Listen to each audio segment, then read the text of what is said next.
Hello, Lucy here. I just wanted to take a moment to celebrate our thriving community.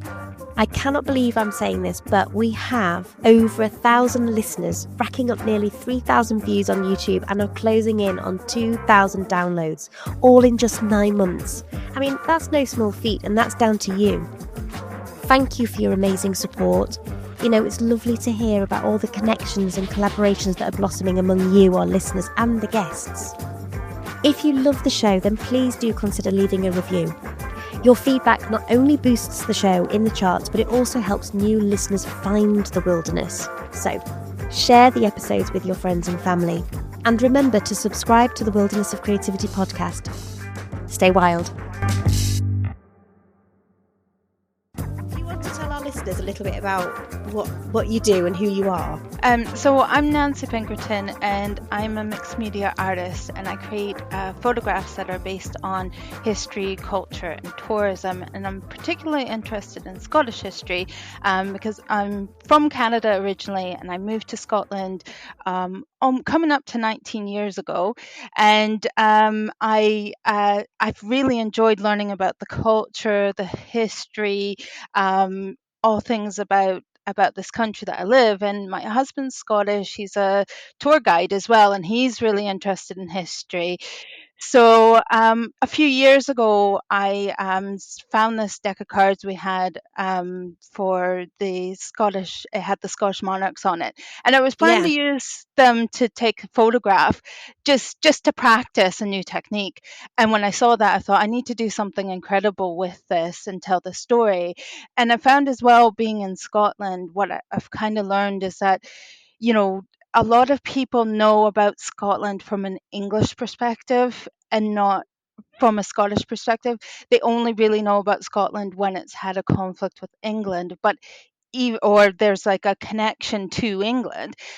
But then it's not always the perspective that Scotland would have seen. And a good example of it is there's one of the monarchs called James the First of England, but he was James the Sixth of Scotland, and he's always referred to as James the First. And people will get confused when we talk about James the First of Scotland, who lived about more than 200 years earlier, and they'll say, oh well, but James the First of England, he was a Scottish king. And yes, he was, and he was the one that united the crowns of Scotland and England, but he was the sixth king of Scotland, and he was a Scottish king first. So and I learned as well that many generations of Scottish people didn't learn about their own history in school. So when I saw this deck of cards, I thought this is an opportunity to present Scottish history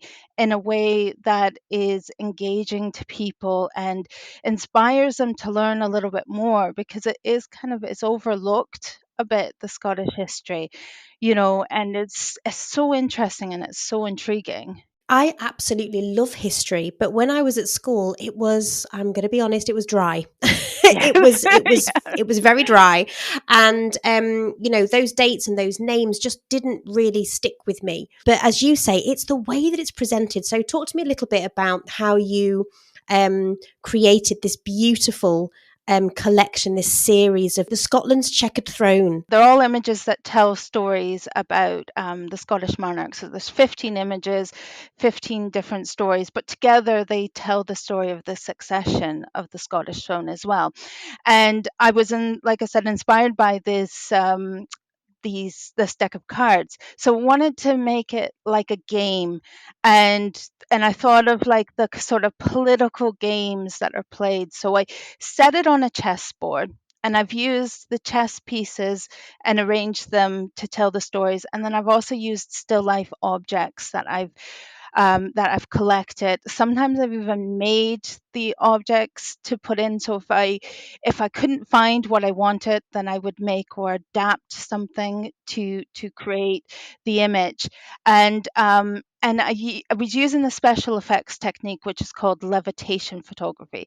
So it's where you have things floating. So basically how I do this is I use glass bottles or jars or things, to stack up and put the objects where I want them to be if I want them raised up. Or I use fishing line.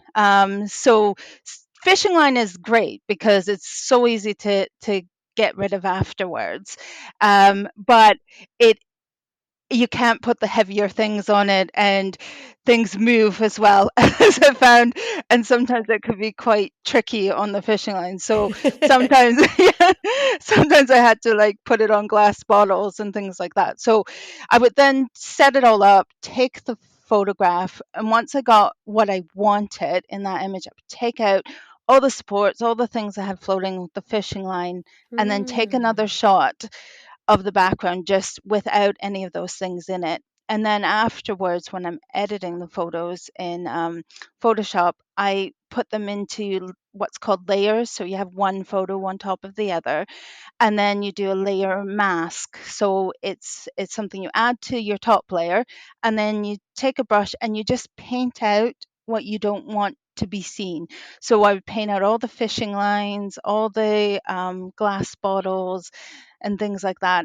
Sometimes I could get, because I was using a black background, sometimes I could get the fishing line out just in another program called Lightroom with just using adjustment brushes and things like that. So there's actually one image in my series that it was only the fishing line. So I only had to use that one program and I didn't have to do the layers. So it made it much easier. But other ones I had to use several layers sometimes, because I would also use some special effects like using smoke effects in one of the images as well. I mean, from taking the photographs, how long would that editing process take? I mean, I suppose, how long is a fishing line? It depends. It depends, and it's like sometimes even setting them up can take a long time, to set them up. And then the shooting part of the process is probably the shortest of the whole thing. And then editing, I mean, it depends on the complexity of the photo. It could be uh, a couple hours. I've had one even take me up to 10 hours to do all the editing and the special effects and things like that. It's the same with the podcast, because the recording of the episode is over within an hour or so, but the editing process of kind of getting set up, going into the programs that you need to use, making sure that you get all the levels right, it can. Is this what you do full time, or do you have a job outside of this? No, this is what I'm doing full time now. When I created the series, I was still working full time. I was Wow. working full time with children who are vision impaired, really quite stressful, quite like high concentration job. But Absolutely. and I had a wrist injury just after I got this idea. Yeah. I had a wrist injury that kept me from doing photography for 6 months. And at that point, I didn't know if I was going to be able to pick up a camera again, which was, that really devastated me. And I went through occupational health, and he said, you'll get back to your day job, but I don't know if you'll be able to do photography again. And I knew in that moment that if it was the other way around, I wouldn't have been so upset. And that's kind of what spurred me on to work towards leaving my job and doing this full time. But once I recovered, I would spend the evenings. I would spend half an hour setting up one evening, go back, tweak it, and just do it over time. And it took me maybe about 4 to 6 months to do the whole shooting the whole series and starting the editing and that kind of thing, because I would start the editing in between, because I wanted to make sure that the image worked for me before I took everything down because I could move things if I needed to, but putting it all back up again is a whole nother A whole new ball thing. game. and how were the photographs presented? Was it part of an exhibition, or you've created a book as well, haven't you, with the photographs? I submitted it to the Royal Photographic Society in 2020, and I achieved a associate distinction for that Wow. that That series, series. that collection. Congratulations. And yeah, thank you. And I presented, and like when I had them presented, I have them in alternating black and white mounts, so it looks like a chessboard when you put it up. So it's like Genius. 3 rows of five. Yeah. Yeah. So it's got quite a nice touch to Yeah, it, I think so. really, Yeah. and I wanted to do more with it, but again, I was still working. COVID hit as well and things. And, because I was looking at trying to get an exhibition probably end of 2019, and then the whole COVID thing. And then I ended up changing jobs because things were difficult where I was working and stuff. But when I changed jobs, I went down to part time, and I thought, my plan is to start my own business. And it just took time to try and like work out what I needed to do. I started a coaching program with a lady called Mandy Nicholson, and that really, really helped me. It was called the Creative Mastermind, and that helped me to kind of see where I wanted to go. I was still working, and it was so challenging because I was like, I really just want to do this, and I'm still working, but my job was a fixed term contract, and but I was made redundant about 3 or 4 months before my fixed term contract was up, and I thought, No, this is I'm This glad is the of that moment. because it was Yeah. just yeah. And so and that was last September. So for the last year, I've just been putting all my energy and effort um, into it, and I've self-published a book with all of the images in them, with a little bit of the history, and then in the back there's also information about how I create them, the behind the scenes information, some information about Scotland, about where these events happened. Like I created a map as well in it, and and a timeline and things like that. So yeah, and I had an exhibition in June, the end of June, at Agitate Gallery in Edinburgh. It's in the West End of Edinburgh. So that's where I launched my book. And I had all the images up, and I also had a few images from my new collection, which I'm working on at the moment, which is sort of a follow on from this. So the last king in this collection is one I spoke about earlier, James the Sixth and First of yeah, and was. He was responsible for the escalation of the Scottish witch trials because he believed that witches were trying to kill him, and that they were convening with the devil and they were trying to kill him. And that started the Northberg witch trials. Now, before that, there were witch trials. There was a big belief in witches and things, but this was the first time that huge numbers were accused. There was 200 people accused, and I think between 70 and 80 were convicted of that. And they weren't accused of just witchcraft; they were accused of treason as well, because the king was involved. And then he wrote a book called Demonology about this, and that actually spurred on the witch trials, particularly in Scotland. And then he united the crowns, and that also coincided with a little bit of an escalation of that in the north of England as well. So he's Wow. responsible for quite a lot. So I Yeah. thought a really good kind of follow on would be to focus on this, on his involvement in the Scottish witch trials. Are you using the same levitation technique, or are you sort of exploring other techniques at the moment? I'm exploring smoke effects with this one. So use a little bit of levitation, but I'm using a lot of smoke effects in it as well, and it's black and white, this one, rather than being in color, because I think it gives that more atmospheric feel to it. So yeah, and I had 4 of them that I submitted to annual photography awards in America, which is an international photography competition, and I received an honorable mention in the fine art category for that. those 4 images. Congratulations. So that's really sort of Thank spurring you. you on, isn't it, to continue down this road, and explore these ideas even further.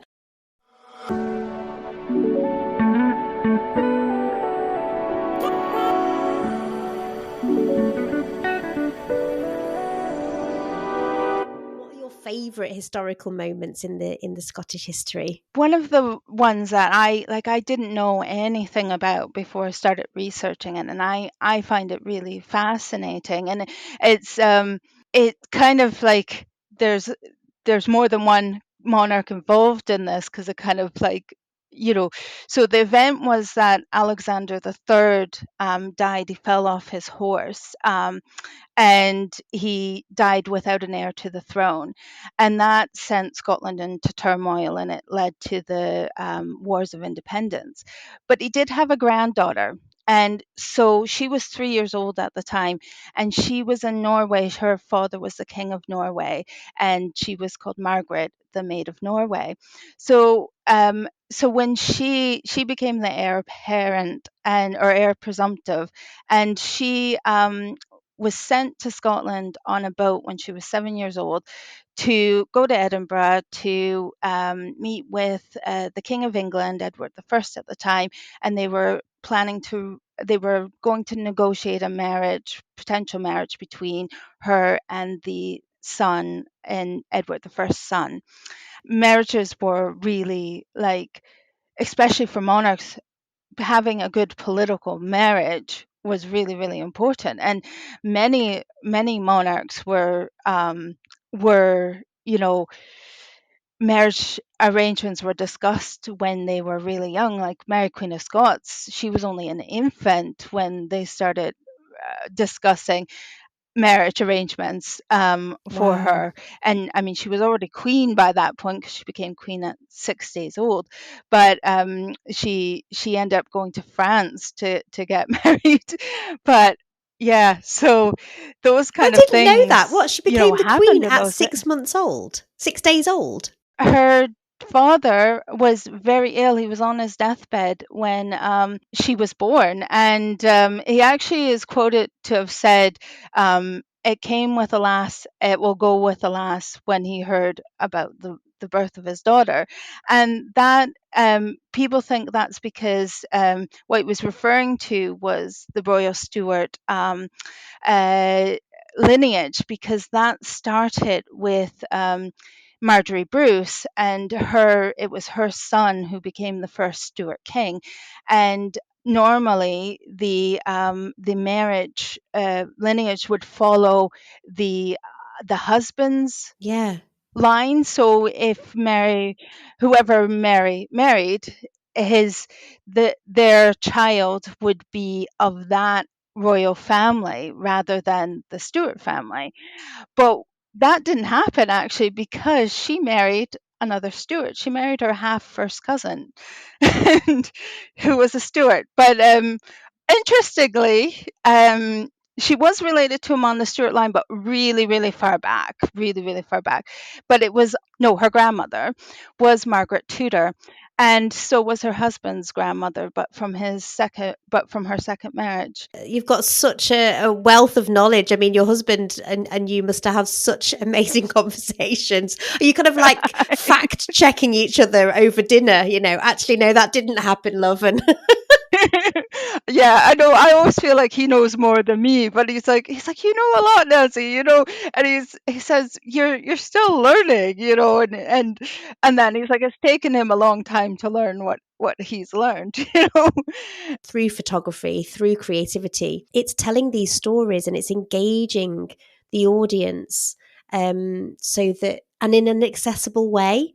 Because as I Yeah, said at the top of our conversation, I'm not great with remembering facts and names and dates of things, but if I see a piece of art, a performance, a photograph, then something in my brain clicks, and it kind of it solidifies that bit of information, and I can remember it. It's so interesting, isn't it? Is that kind of your aim as a creative, to make history accessible to everybody? exactly that, because I do think people engage with it more if it's something that is creative or something that's visual, and just reading a bunch of facts and information, it can be quite dry. I mean, there are some really good literary works where it's made to be more interesting, like there's a Scottish writer called Nigel Tranter that my husband's always saying to me I should read, and I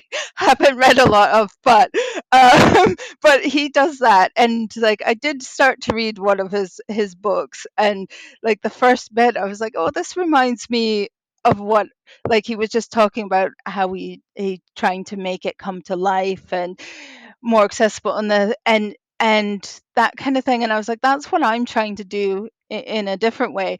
But I think for me, I'm dyslexic, so like reading and writing things are Mm. more challenging. So my way of communicating, of telling stories, is to create images, and I kind of feel like I've always been a storyteller. I've loved stories, I love telling stories, but I just never felt that confident that I could write something, So then my way of doing that became, using my art to tell the stories.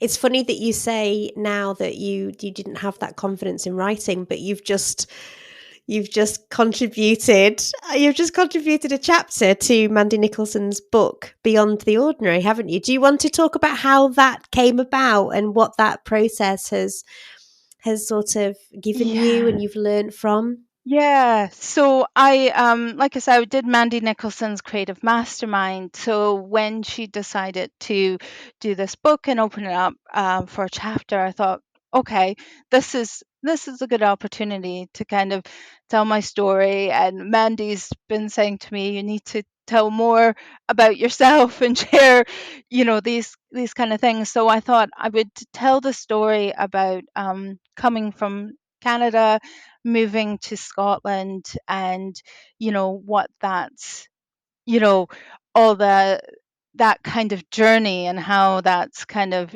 changed, what sort of brought that about as well, because I always felt like I didn't quite fit in being dyslexic, and my parents didn't come from the area that I lived in, and I always really wanted to go somewhere else and to travel. My grandmother was from Denmark, so I was always interested in travel. She would uh, have her friends send us postcards from Denmark, and gave this globe that I really like looking at. And so once I finished university, I thought I just want to like go to Scotland, and or go abroad and travel. And I ended up in Scotland and traveled around for a while, and met my husband and ended up staying here. So doing this chapter gave me the opportunity to tell that story and to write that. And I, like, some of the other girls that I know are writing chapters are like, oh, Nancy, you'll be really good at this because you've done university degree and you've done this, and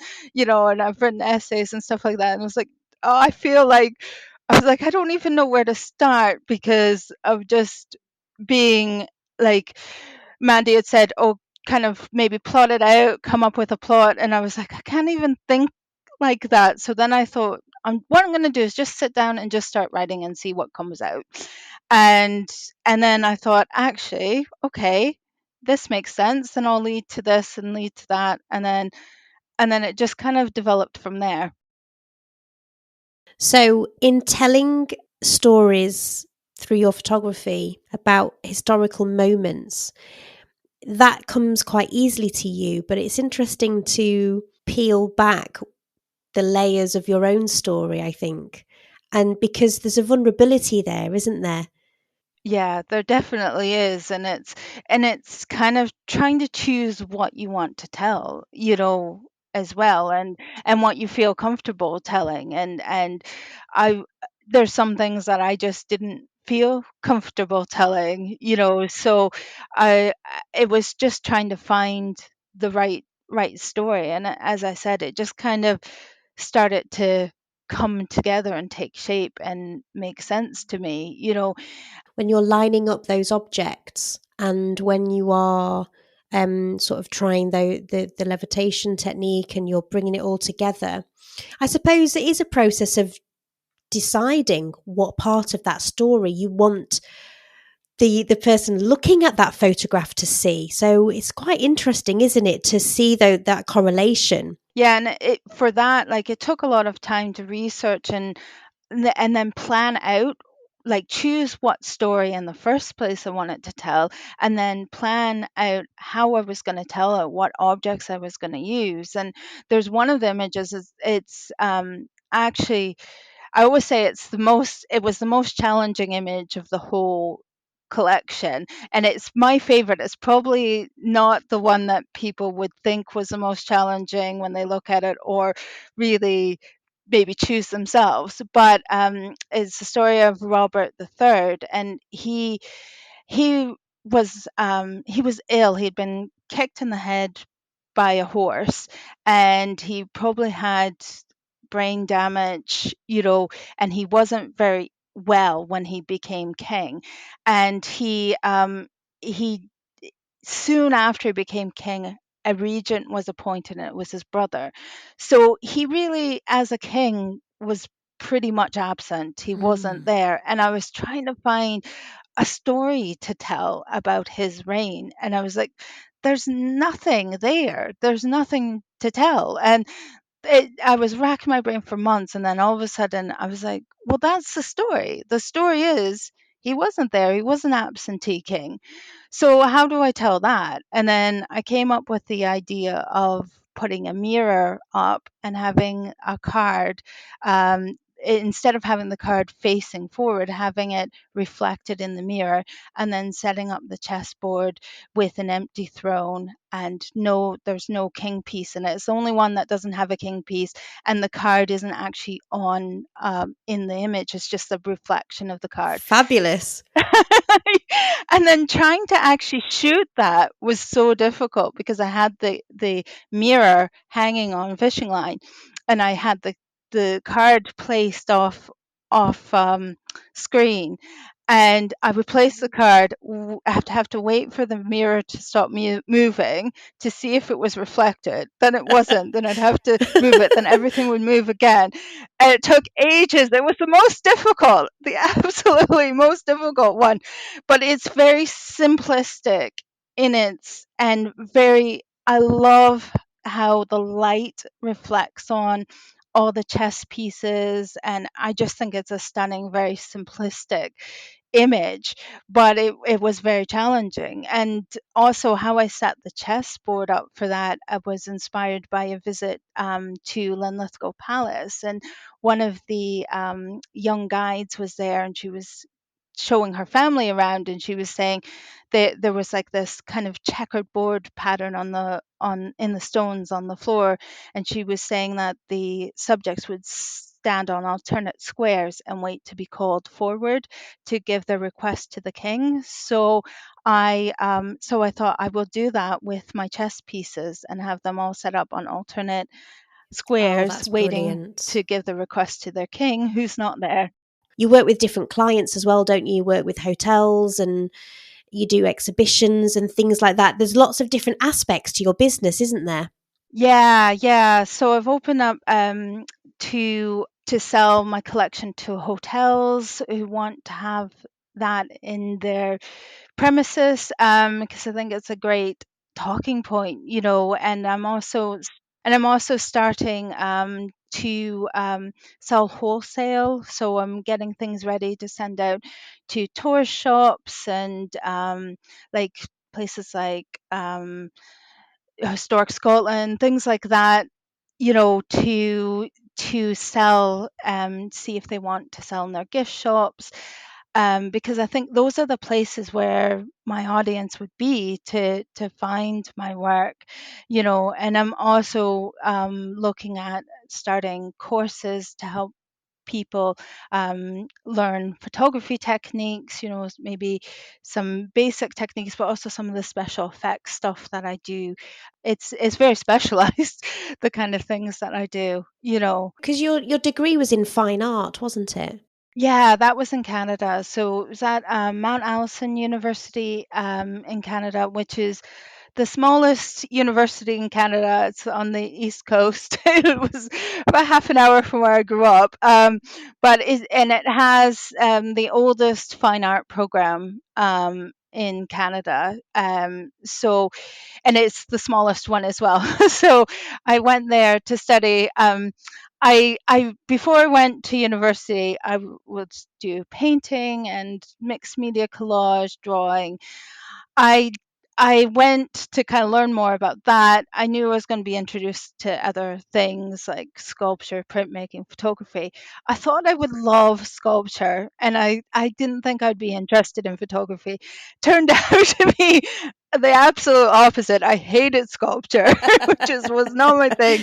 And I fell in love with photography like really quickly, and but not really for the reasons most people do photography. I really liked the kind of using lens distortion. I like using slow shutter speed to have movement. I loved how you could create something that was totally new and unique. So not just capturing what you see, learning this technique of levitation and then the smoke effects and things that allowed me to do that. And when I did photography at university, it was film photography that I did. So I then, I think it was 2010, 2011, beginning of 2011, I bought my first digital camera and digital SLR, and I had to teach myself how to edit, do all the things I would do in the darkroom, but on a computer, and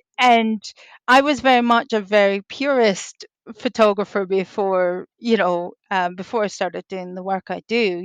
I wouldn't wouldn't even crop. I would just kind of just do minimal adjustments, and um and then it's something, I was kind of reluctant to use the more kind of techniques like the layers and stuff, what people call composite, or a lot of people, and I hate this phrase, but a lot of people say, oh, that photograph's photoshopped, and Photoshop's a program.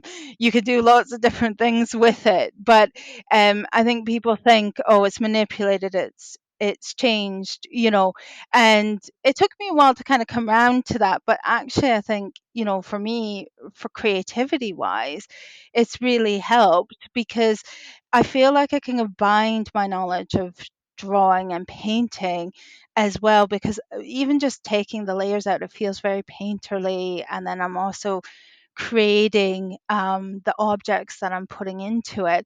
So I feel like I'm combining my skills into what I'm doing now.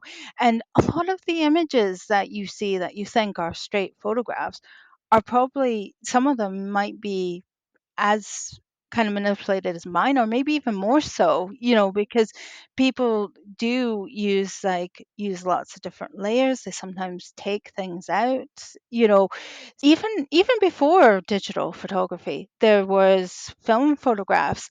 There are some really famous ones that were manipulated, and people thought were genuine photographs. There's one, I can't remember the name of it, but it was a war photograph, but it was created, you know, in the dark room. It looks realistic, but it's created by a few different photos. I mean, I love photography. I love taking photographs. I love old photographs. There's something about something that you mentioned just a moment ago about capturing movement. And for me, it's certainly the storytelling side of things with the photography, but also the feeling. And I think that's key with the work that you're doing. It sounds to me like, so it's not just about that still image, it's about the feeling that is evoking in whoever is looking at it. Yeah. And you get that from using different techniques that you're talking about there with the shutter speed, and that sense of movement, I think, is so important. If people want to see your work, where can they find you? Well, I've got my website, which is www.nancypinkerton.com. I'm also on Facebook, Instagram, TikTok, Twitter, LinkedIn, and I have an online shop as well. It sounds to me like everything that you have done so far has led you to this moment, and you've taken opportunities and you've made the best out of certain situations. I myself have been made redundant, and I know how difficult that is, trying to piece yourself back together at that point, but then realizing that actually that is the moment to take that road less traveled. I don't know how you feel is the same for you. Yeah, I mean, I think like by the time I was made redundant, I mean, at that time I was actually off sick because I have chronic fatigue syndrome, and I had a flare up and things, and I just kind of felt like actually at that moment it was the right thing for me, because I was just it and I had the flare because of trying to start this business, trying to do that job, trying to, there was other things going on in my personal life as well, and a relative who wasn't very well at the time, and all these kind of things going on. I wasn't really fit to I didn't really feel very fit, and I thought I could have fought for it, but I just thought I don't really want to. I just kind of need to move on, and it was the right thing for me at the right time, and I've been wanting to do that for so long. I don't know how long. I just kept saying I just want to do my artwork and make money out of it, and I thought I just have to do it. And luckily my husband's been very supportive of me, and when I go, oh, doubting myself, he's like, no, you're doing the right thing, and Aww. just keep going. And it does take time. And every time I speak to people, I was just the other day, I was at my camera club, and I was speaking to a few people, and I've shown them a book, and they were like, they were giving me suggestions, like, oh, you should try and distribute this in North America, and all this kind of stuff. And I was like, these are all the things I've already thought about. And they're like, oh, all you need is just to get more more visibility, people to know about this, and and stuff. But it's great when you get that response, because you go, well, I know I'm on the right thing.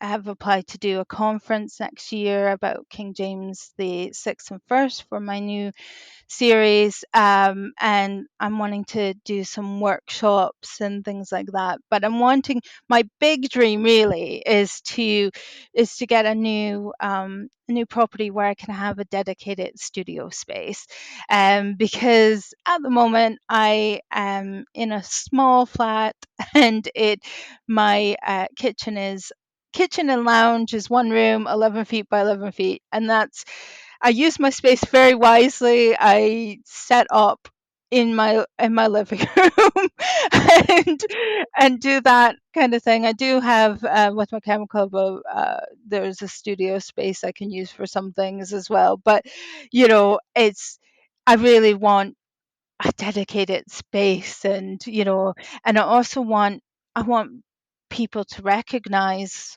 my work and my collection, and I think, from the it's a weird thing to say, but like from the moment I started to create it, and love these images and stuff, I felt that I owed it to the images. I think some people think it's like a vanity. You want to put yourself out there and look at what I've done, but for me, it's more about the actual work that I've created, and it's something that I think needs to be shared and needs to be seen.